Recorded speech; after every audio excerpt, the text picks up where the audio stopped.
we were discussing the hormones related to the menstrual cycle. Yes or no? Hormones related to the menstrual cycle, and we saw that what's the role of follicle stimulating hormone and what is the role of luteinizing hormone.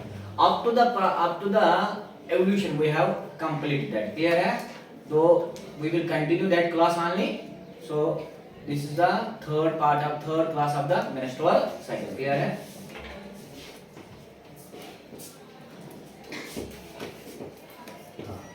In the last class, what we said, there are the two hormones which is secreted by the anterior pituitary gland. These are known as FSH, follicle stimulating hormone, and luteinizing hormone.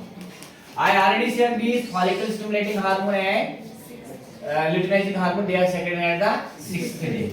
Then there are the follicles which are present in the ovary.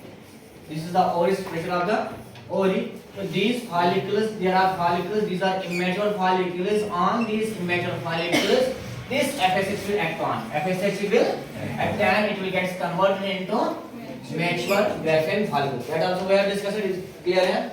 And at the 14th day, this LH will come and it will act on the Graafian follicle. With that Graafian follicle will get burst, and what's called that the ovum will be released, which is present in the Graafian follicle. So releasing of ovum and rupturing of Graafian follicle is known as ovulation. What's called that? Ovulation. Is known as ovulation. So ovulation occurs at the 14th day of menstrual cycle. 14th day of menstrual cycle. Clear hai? Yes or no? 14th day of menstrual cycle. So which is the ovulatory hormone? That is luteinizing hormone. Clear hai?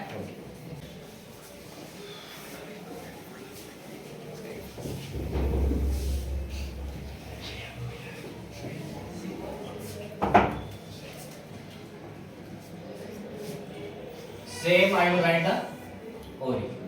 I will draw the. This is the ovary. This is the ovary has two parts that you know. Inner part and outer part. Outer cortex, there is the ruptured gland. Now I am talking about the from the 14th day. From the 14th day. Now there is a ruptured Graafian follicle. There is a ruptured Graafian follicle. This is the ruptured Graafian follicle. Because that ovum is released now. Ovum is released. Ovum is released. Clear hai sir? At 14th day, luteinizing hormone comes and it acts on the mature Graafian follicle. When mature Graafian follicle gets burst and releases the ovum. Clear hai? This process is known as ovulation. The remaining material of mature Graafian follicle, that is known as corpus luteum. What is called that? Corpus luteum. Now tell me that estrogen will be produced? No. Why? Because estrogen was produced by the mature Graafian follicle, unburst Graafian follicle. Clear hai? Now it is not a Graafian follicle. It is the material waste product of the Graafian follicle. Waste product of the Graafian follicle. So automatically estrogen, which was secreted up to the 14th day by the Graafian follicle, it will the level will get decreased. Clear hai? The remaining material is known as of the Graafian follicle is known as corpus luteum. What is called that? This corpus luteum secretes hormone. It secretes a hormone. That hormone is known as progesterone. क्या बोलते हैं इसको? Progesterone. So progesterone is secreted by the corpus luteum, which is the waste product of the Graafian follicle. This is the waste material of the Graafian follicle after rupturing or after evolution. Clear? This progesterone will enter into the blood. It will enter in the blood and will act on the uterus. It will act on the uterus. For example, this is the uterus. This is the uterus.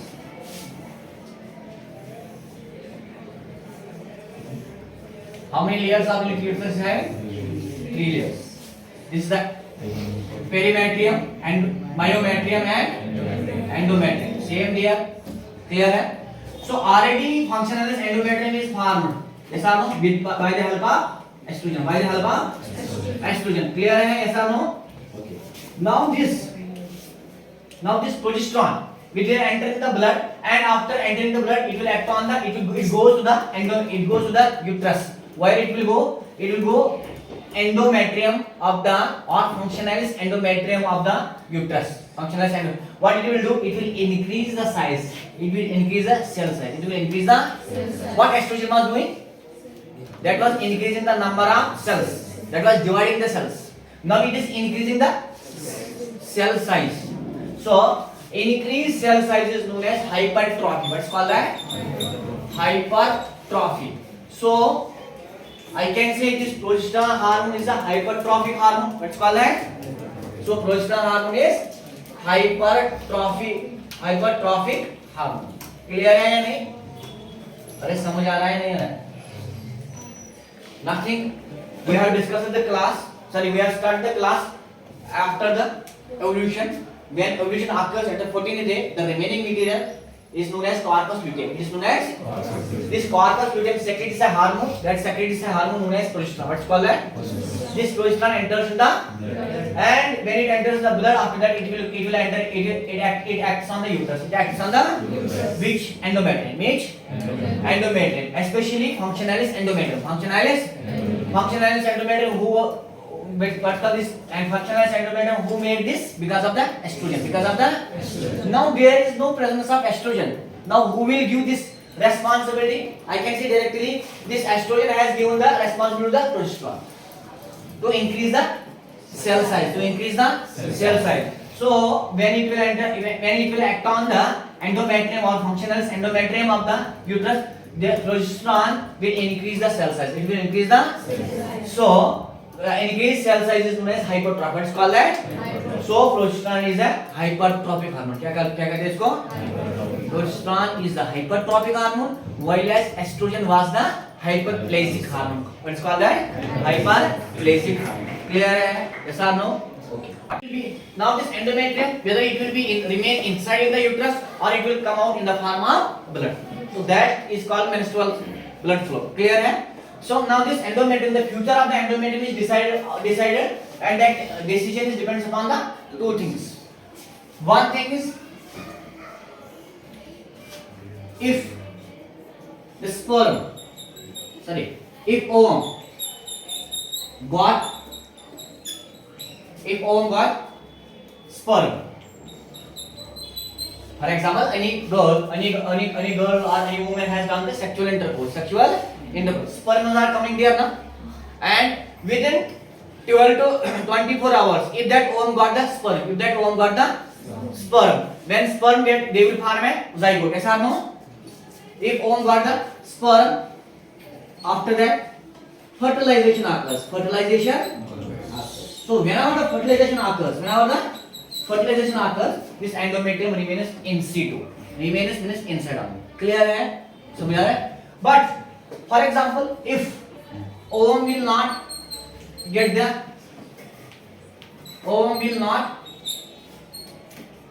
sperm,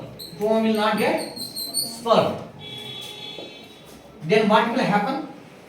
The corpus luteum will get converted into corpus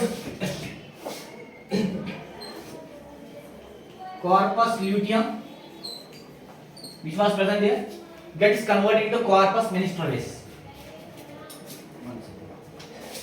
Where are you, right? The future of the endometrium is depends upon two things. First thing is that if ovum will get sperm within 12 to 24 hours, then fertilization occurs, zygote will be developed, embryology will be started, that you will discuss in the OBG, okay, and fertilization start, and this at that time functionalis endometrium remains inside. Clear? Because when zygote will come, and zygote has blastocyst will be developed, and later on it will form the fetus. So that formation of fetus, this functionalis endometrium is very, very important. Clear? Just think that is the house for the fetus, home for the fetus. But when sperm is not getting, The lady is not getting sperm. At that time, for example, ovum did not got the sperm within 12 to 24 hours. After that, what will happen? The ovum will die. Ovum will die. Ovum will die. There was the before there was the corpus luteum, which was secreting the progesterone, and that corpus luteum will get converted into corpus luteum will get converted into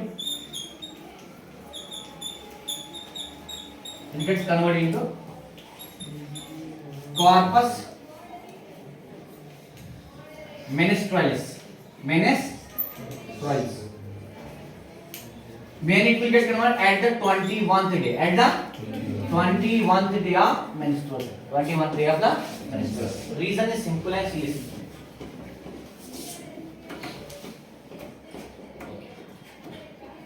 For example, 14th day. Ovum is released. At the 15th day, almost 12 to 24 hours, 15th day to the 16th day, a sperm should be there.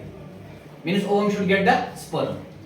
If it not getting the sperm, then there is a corpus luteum that will get converted into corpus menstrualis at the 21st day. At the 21st day, this corpus menstrualis, it will get converted into corpus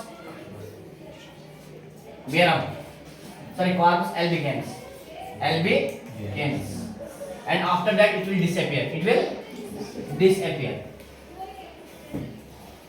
Disappear at 28th day. Ovum is not getting the sperm. This corpus luteum is getting converted into corpus menstrualis, and then it will get converted into corpus albicans. Then it will disappear at the 28th day. Listen to me.